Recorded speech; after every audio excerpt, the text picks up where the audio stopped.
Welcome to iDream. YouTuber Harsha case మరో mystery తిరిగింది. ఇంతవరకు అజ్ఞాతులను హర్ష ఆడియో క్లిప్లు రిలీజ్ చేస్తుంటే ఈసారి బాధితురాలు ఆడియో క్లిప్తో పాటు మరికొన్ని ఆధారాలు బయట రిలీజ్ చేశారు. అందులో చాలా క్లియర్గా అతను గేమింగ్ యాప్ నిర్వహిస్తున్నట్లుగా, వాళ్ళకి సపోర్ట్ చేస్తున్నట్టుగా యాడ్తో పాటు వాళ్ళిద్దరి మధ్య సంభాషణ కూడా ఆడియో క్లిప్లో ఉంది. అయితే ఆడియో క్లిప్లో ఉంది వాస్తవం ఎంత, అసలు హర్ష ఎందుకు పోలీసుల ముందు రావట్లేదు, పోలీసులు ఎందుకు హర్ష కోసం తిరగట్లేదు అనే విషయాన్ని మనతో మాట్లాడడానికి యువసామరాట్ రవి గారు ఉన్నారు. అడిగి మరిన్ని విషయాలు తీసుకున్నాం. సార్ నమస్తే అండి. నమస్తే సార్. రవి గారు, ఇప్పుడు చూస్తున్నాం నార్సింగ్ పొల్యూషన్ గతంలో జరిగినప్పుడు రాజ్ తరుణ్ కేసు అవ్వచ్చు, జానీ మాస్టర్ కేసులో చాలా స్పీడ్గా పికప్ అయింది, ఇమీడియట్ గా అరెస్ట్ చేశారు, జైలుకి పంపారు. అంటే పోలీస్ యాక్షన్ తెలంగాణలో ఎంత ఫాస్ట్గా ఉంటుందని చూపించారు. రైట్. ఈ కేసులకు వచ్చేసరికి దాదాపు ఆదివారం అంటే రేపటికి ఆదివారం వారం రోజులు అవుతుంది ఎఫ్ఐఆర్ విషయం. ఇంతవరకు ఎక్కడ కూడా ఏం కదినట్లుగా కానీ, లేదా అబ్బాయి ఎవరైతే అబ్స్కాండింగ్ ఉన్నారో ఆయన తరపు నోటీస్ ఇవ్వడం కానీ ఏం ప్రాసెస్ జరిగినట్లేదుగా అనిపిస్తుంది. దాని వెనక కారణం ఏముండొచ్చు అని ఒకటి. సెకండ్, అమ్మాయి కూడా కొన్ని అంటే వాళ్ళ తరపున వాళ్ళు ఒక ఆడియో రిలీజ్ చేశారు. అవును. ఇంతవరకు హర్ష నేను ఎవరిని బెట్టింగ్ యాప్లకు నేను సమర్థించలేదు నేను అంటూ చెప్పుకొచ్చుంటూ వస్తుంది. వాటికి ఆమె ఇచ్చిన ఆధారాలు మరి దేనికి చెప్పలేని విధంగా మ్యాచ్ అవుతుంటాయి. ఈ రెండింటి మీద మీ అభిప్రాయం ఏంటి?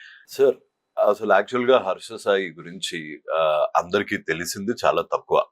అతను బెట్టింగ్ యాప్ ప్రమోట్ చేస్తున్నాడు అని అనుకుంటున్నారు. కానీ ఇప్పుడు 2 స్టేట్స్ పోలీస్ కళ్ళు కప్పి యథేచ్ఛగా వీడియో మీద వీడియో, ఆడియో మీద ఆడియో రిలీజ్ చేస్తూ అది క్రైమ్ అని తెలిసిన ఒక అక్యూజ్డ్ ఒక విక్టిమ్ ఆడియోలు ఎట్లా పడితే అట్లా వదిలేస్తున్నాడు. Left right centre. అందులో ఆ అమ్మాయిని నెగిటివ్ గా ఫ్రేమ్ చేయాలని ఒక కిరాయి ముఠా కూడా ఆల్రెడీ దిగిపోయింది. మీరు చూసుంటారు, ఓ పెద్ద కిరాయి ముఠా దిగిపోయింది. ఏంటి, ఆ అమ్మాయి ఒక వీడియో చేస్తే 25,000 50,000, ఆ అమ్మాయి ఇంతకు ముందే ఇది చేసింది, ఆ అమ్మాయి ఇప్పుడెందుకు కంప్లైంట్ చేస్తుంది. అసలు ఇంకా ఒక మీడియాలో కాకుండా ఈ కిరాయి ముఠా ఒక జ్యుడిషియరీ ట్రయల్ చేస్తుంది. ఇక్కడ ఉండి ఒక పెద్ద ట్రయల్ చేస్తుంది. మీకు ఒక ఆడియో వినిపిస్తాను ఇప్పుడు, మీరు సర్ప్రైజ్ అయిపోతారు. అంటే ఇది హర్ష సాయి వాయిస్ లా లేదు అని అనుకోకండి, ఇది హర్ష సాయి నార్మల్ వాయిస్. అతను వీడియోలో చేసేది అంత యాక్టింగ్ కాబట్టి ఇది ఒరిజినల్ వాయిస్ అన్నమాట. ఫర్ ఎగ్జాంపుల్ నేను చెప్పా, నేను బెట్టింగ్ యాప్ లో ₹1 బరాబర్ అది నా వాల్యూ, నేను 100కి 200% తీసుకుంటా, 2 కోట్లు కూడా తీసుకుంటా. హలో వింటున్నా. నేను ఇంకా లింక్ పెడితే నాకు 4 కోట్లు ఇస్తానన్నారు. లోటస్ లో అడ్వర్టైజ్మెంట్ లింక్ పెట్టి చేస్తే నాకు 10 కోట్లు ఇస్తానన్నారు. ఇవన్నీ బయటకు వస్తే నా మార్కెట్ వాల్యూ ఇంకా పెరుగుతుంది తగ్గదు. అని నేను కంపల్సరీగా చేయాలి. ఎందుకంటే బ్రాండ్ అనేవాడు నేను కాకపోతే 10 మంది వేరే వాళ్ళతో చేయిస్తాడు. నువ్వు మళ్ళీ ఏం డిస్కస్ చేయకు, ఓకే? నీకేం తెలియనట్టే ఉండదు. మళ్ళీ సేమ్ బ్రాండ్ అనేవాడు నేను కాకపోతే 10 మందితో చేయిస్తాడు. ఇప్పుడు నాకు 100% షూర్ రేపొద్దున్న రేపు ఎందుకు చేసావు బాబు అంటే నేను కాకపోతే ఇంకో 10 మంది చేస్తారు. ఈ నాన్ సెన్స్ ఆన్సర్స్ కి అతను ఒక డిక్షనరీ అన్నమాట. ఇంతేకాకుండా చాలా మంది బాధితులు హర్ష సాయి వాళ్ళ తండ్రి, మీరు మొన్న క్వశ్చన్ అడిగినట్టున్నారు, హర్ష సాయి వాళ్ళ ఫాదర్ని ఎందుకు పెట్టాల్సి వచ్చింది అని అడిగారు. నేను ఐ థాట్ అనవసరంగా పెట్టారేమో, ఇది పెళ్లి చేయిస్తాను అన్న హామీ గురించి పెట్టారేమో అని ఒక సాఫ్ట్ కార్నర్ లో ఆలోచించా. కానీ రాధాకృష్ణ గారు ఒక పెద్ద పింప్ అండి. అతను కాల్ మనీ, సెక్స్ మనీ, ఒక అన్అఫీషియల్ వడ్డీ వ్యాపారి. Call money racket, sex rackets నడిపించేవాడు. శ్రీను అని ఈ రాధాకృష్ణ కతియార్కి అంటే హర్ష సాయి గారి మేనమామ శ్రీను అనే ఆయన ఎంతో మంది ఆడపిల్లల ఉసురు పోసుకున్నారు. 15 లక్షలకి 1,60,00,000 బ్లాక్మెయిల్ చేసి చెక్స్ తీసేసుకొని ఆ అమ్మాయి నోట్ పిక్స్ వాళ్ళ హస్బెండ్ కి చూపిస్తానని, వాళ్ళ ఫాదర్ కి చూపిస్తానని, అలా ఎస్కోటక్లో గనక నేను ఇప్పుడు డేర్ చేస్తున్నా, ఎవరన్నా ఎస్కోటకి వెళ్ళి రాధాకృష్ణ కతియార్ గురించి ఎంక్వైరీ చేస్తే పువ్వు పుట్టగానే పరిమళిస్తుంది అన్నట్టు వీళ్ళ ఫ్యామిలీ వల్ల బలైపోయిన వాళ్ళు. ఆయన ఎంత క్రూరుడు అంటే, వాళ్ళ సెకండ్ వైఫ్ హర్ష సాయి వాళ్ళ మదర్ చనిపోయారు కదా, వాళ్ళ సెకండ్ వైఫ్ కి పిల్లలు పుట్టకుండా ఆపరేషన్ చేయించాడంట. అసలు వాల్యూస్ లేని ఫ్యామిలీ. మనం ఆల్రెడీ చూసాము ఉమెన్ తో ఎంత అందంగా మాట్లాడతాడో. ఈ విద్య కూడా ఏది మన కాల్లు రికార్డ్ చేయడము, ఇంకో ఫోన్తో రికార్డ్ చేయడము, 6 నెలలు వాడుకొని ట్రాప్ చేయడాలు, డబ్బుల గురించి బ్లాక్మెయిల్ చేయడాలు, ఇవన్నీ వాళ్ళ నాన్నగారి దగ్గర నుంచి మొత్తం నేర్చుకొని వచ్చాడు. And when it comes to the second question, where is Harsha Sai, నాకు వచ్చిన ఇన్ఫర్మేషన్ ప్రకారము ఆయన డే బిఫోర్ ఎస్టర్డే మార్నింగ్ 8 o'clockకి సహనిందితుడైన అతని ఇమ్రాన్ ని పిక్ చేసుకోవడానికి, ఇమ్రాన్ టీంలో చాలా మంది పైల్వాన్లు వాళ్ళందరూ ఇది స్టేటస్ కూడా పెట్టుకున్నారు. 8 గంటలకి AP 319999 అనే ఫార్చునర్ లో వచ్చాడు అనే సమాచారం ఉంది. కానీ ఇప్పుడు అది ఎట్లా ప్రూవ్ చేస్తాను? ఇంత నాకు తెలిసిన ఎందుకు ఆ కార్ ని ఫాలో చేయలేకపోయారు? అసలు ఆ కార్ లో ఎవరున్నారు? హర్ష సాయి ఉన్నాడా లేకపోతే హర్ష సాయి లేడా? ఇంత డీటెయిల్ గా నాకు తెలియదు. నాకు తెలిసి ఇతనికి డెఫినెట్ గా బెట్టింగ్ యాప్ మాఫియా రంగంలోకి దిగి ఎక్కడో అక్కడ షెల్టర్ ఇస్తుంది. అండ్ నాకు వచ్చిన కాన్ఫిడెన్షియల్ ఇన్ఫర్మేషన్ ఏంటి అంటే, నా గురించి ఎవ్వరూ మాట్లాడకూడదు అని ప్రతి మీడియా కంపెనీకి తను సామ దాన అన్ని ఆఫర్ చేసి రిక్వెస్ట్ చేస్తున్నాడు, కాళ్ళు పట్టుకుంటున్నాడు, కొంతమందికి డబ్బులు ఆఫర్ చేస్తున్నాడు. ఈ కిరాయి ముఠా లాగా వచ్చిన వాళ్ళకి అది అఫెన్స్ అని తెలిసిన ఎన్ని ఆడియోలు వచ్చాయండి ఇప్పటికి? 3, 4 నాకు తెలిసి ఇది మీడియా ట్రయలో లేకపోతే ఈ కిరాయి వాళ్ళ ట్రయలో తెలియదు, కానీ నాకు తెలిసి మొత్తం కేసు అంతా ఆడియోస్ చుట్టూ తిరుగుతుంది. బట్ నువ్వు తప్పు చేయకపోతే నువ్వెందుకు వచ్చి రాలేదు? నువ్వెందుకు పోలీస్ ముందుకు రావట్లేదు? పోలీస్ ముందుకు రావాలంటే 2 దంతారేమో అని భయం. కనీసం మీడియా ముందుకు రా. మీరు మీడియాను మేనేజ్ చేస్తారు మీరు అంటున్నారు. మీరు ఐడ్రీమ్ కి అయితే అటువంటి కాల్స్ రాలేదు, బెదిరింపులు రాలేదు. అంటే మీకు రాలేదేమో సార్, కానీ చాలా మందికి టెక్స్ట్ వచ్చాయి, కొన్ని ఛానల్స్ లో సంప్రదింపులు వస్తున్నాయి. ఇంతకు ముందులాగా అతను కొన్ని డిమాండ్స్ పెడతాడు అన్నమాట. మీరు నన్ను ఈ క్వశ్చన్ అడగకూడదు, ఈ క్వశ్చన్ అయితేనే ఆ మెస్మరైజింగ్ గొంతుతోని అలా వచ్చి అలా చెప్దాము, ఏదో ఒక స్క్రిప్ట్ ముందు బాగా స్క్రిప్ట్ రాసుకొని వస్తాడన్నమాట. ఒక పేదవాడికి ఇస్తుంటే ఎందుకు ఈ ఓవర్ యాక్షన్ కి ఇంకా కాలం చెల్లింది అనుకుంటున్నా. కాకపోతే ఇప్పుడు వచ్చే ఛాన్సెస్ అయితే నాకు కనిపించట్లేదు. అండ్ నా ఉద్దేశం ప్రకారం he is very much in Telangana or Andhra Pradesh. కానీ కొంతమంది ఆయన అబ్రాడ్ లో ఉన్నారు, గేమింగ్ యాప్ వాళ్ళే అతనికి షెల్టర్ ఇచ్చారన్నది. గేమింగ్ యాప్ వాళ్ళు షెల్టర్ ఇచ్చుంటే ఇప్పటికి చైనాలో ఉండేవాడు. ఒక బ్యాన్ చేసిన లోటస్ 365 అనే బెట్టింగ్ యాప్ గురించి ఆయన ఎంత దర్జాగా చెప్తున్నాడు. 10 కోట్లు తీసుకుంటా, అది నా మార్కెట్ వాల్యూ అంట.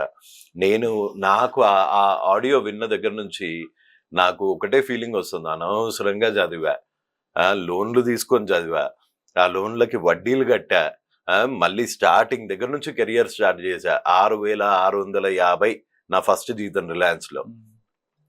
ఇంత ఒక్క లింక్ పెట్టి 30 సెకండ్ల వీడియో పెడితే, సరే ఈయనంటే పెద్ద సూపర్ స్టార్ కాబట్టి నీకు 10 కోట్లు ఇచ్చాడు, నాకు 15,000 అన్న ఇచ్చి ఉంటారు కదా.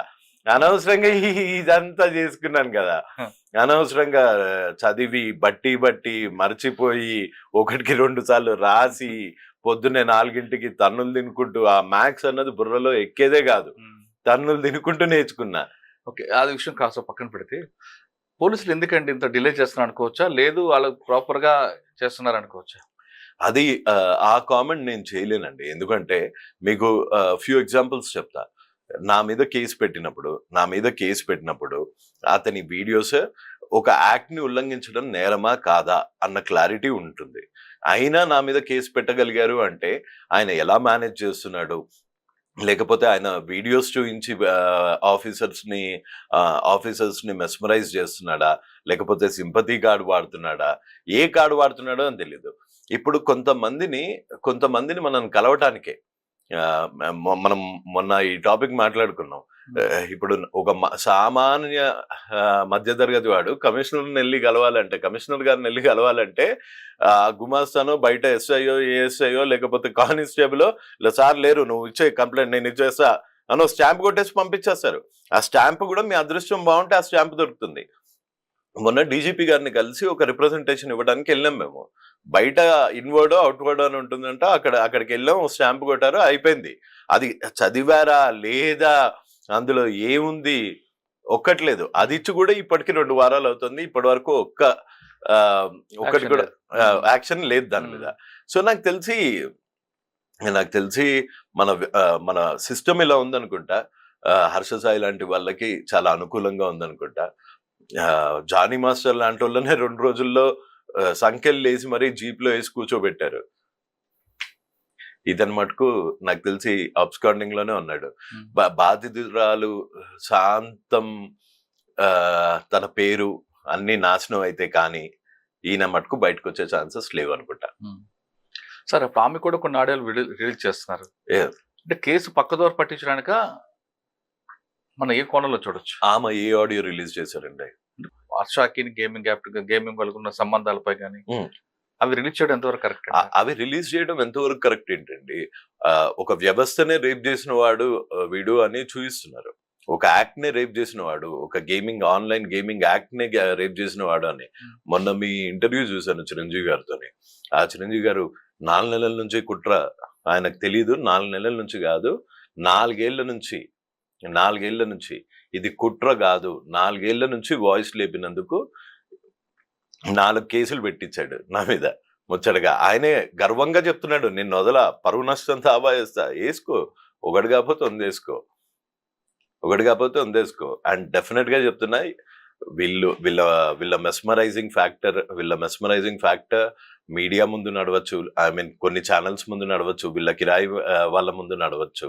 డెఫినెట్ గా కోర్ట్ ఆఫ్ లాలో ఇతనికి శిక్ష పడుతుంది. ఓకే సార్, ఫైనల్ గా చెప్పండి, హర్ష బాధితులు ఎవరు వచ్చినా వాళ్ళకి ఆశ్రయం కల్పిస్తా, వాళ్ళకి న్యాయ సలహాలు ఇస్తా అని చెప్తున్నారు మీరు. అవును, అలా ఆ విధంగా ఎవరైనా మీకు అప్రూవ్ చేయారా? చాలా మంది అయ్యారు. వాళ్ళ నాన్నగారి గురించి ఆల్రెడీ 6 వచ్చారు.